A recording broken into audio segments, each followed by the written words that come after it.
Let's do it one more time, and this time I will change the shaders. I wanted to change that in pineapple, but the pineapple was actually very good, so I don't see the need to change it. I am importing this Pikachu model. Actually it's a toy model of Pikachu, the Pokemon. So let's wait for it to be imported, and this time I will actually change some shaders.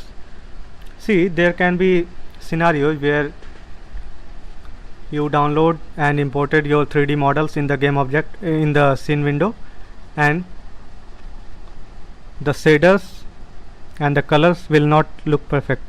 So I am taking one such scenario. Let's delete this ananas. Actually its shader was very good, so I did not need to change anything, so I will delete it. Delete this pineapple folder as well, as I no longer need it. Here you can see I have imported Pikachu. Let's open it. You can see the source Pikachu, and here we got a prefab. It's .fpx format. Let's use it in our scene.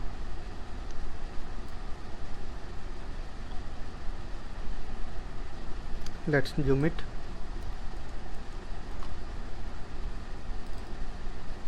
Here you can see our Pikachu is a little bit sad. Let's just rotate it. Now you can see I have got a Pikachu model, but it's very dull. I have even my auto generate lighting is on, but still this model is dull. What it means, we have to fix the shaders and materials of this model, and since it has come from a different source, they are not giving me the option to change this material and shader directly, so I will have to do it manually. Let's see if they have given some material files. You can see we have got textures but no material files. Actually the material files are there in this OBJ. Let's open this OBJ from here. I will click this arrow, and here you can see they have given the material, but I cannot change the materials from here because it's inside a prefab. You cannot change what is inside a prefab. For example, if I try to drag this material, it will not work in this scene, but I can drag it to a different folder actually. So let's drag this material to source.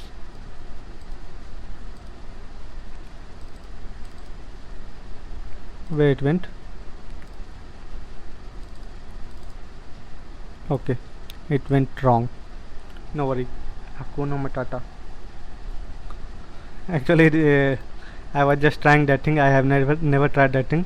What I was telling, this material we cannot change from here. We cannot change insides of a prefab directly from here, so we have to go some other way, and I will tell you what that other way is. Let's select this model, this prefab, and see in the inspector window we got a lot of options, to model, to rig, to animation. Actually it do not have any animation, it's just a simple solid model.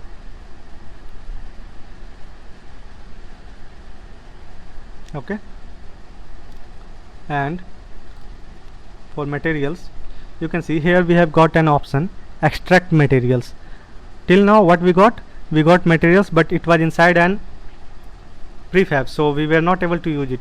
Now here we have got a option, extract materials, and this way we will be able to extract these materials and modify it manually. So it's asking for a place where we want to save these materials, so I will create a new folder and call it materials, and here we will save it. It means here we will extract it. So now you can see I got some errors. I will clear it. It was not a very big error, so we can still proceed without bothering about that error. If it was a big error, I surely had told about you, but it was a small error which was irrelevant. So here you can see now we have got this material, and now this shader option is open, and now I can change all the shaders and materials. Earlier I was not able to change that, so I have to extract it manually, and now I can change it. And I will tell you one more thing. Here you can see the texture. These are the images that the developer have used to create a model. So we extracted its material manually, and let's change it. As I told you, I am a fan of legacy shader. I always use it, and I will tell you for characters, say for example Pikachu is a character, and say Spider-Man or any warrior model or anything. Normally, I am saying normally, not in every case, normally the diffuse shader works best. Not diffuse, it means legacy shader. Anything inside legacy shader will work good, at least better than standard. So I changed one model to diffuse, one material to diffuse, and here you can see actually it became a bit odd. And why is that? I just changed one material and all three are still in standard. So I will change all three to diffuse, and notice the changes in this Pikachu model. Here I am just changing the shaders, diffuse, diffuse, and you can actually change all of this at once. I told you the methods. I will select it and select all. I will press the shift button and select all. Since all the files are of same type, that it means all of them are materials, so I can actually change all of the 4 at once, and this way we will be able to visualize in the Pikachu model itself. Let's change it to standard. It means we are changing all the materials to standard. You can see it became dull. I can change the metallic and smoothness, but it's still very bad. You can see we have got a very cute Pikachu, but it's looking very bad. This is not how a Pikachu is supposed to be. So I will change the shaders to legacy and say bump diffuse. So it's a bit good, still better than standard. And I told you earlier about self illumine. I am about to use this self illumine. How I reach there? You can see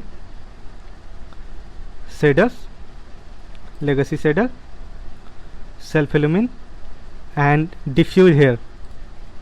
So now you can see our Pikachu is looking very good in comparison to what we have got earlier. So the only purpose of telling you this is that sometimes may happen that your shaders will not look good, and you have to manually adjust it.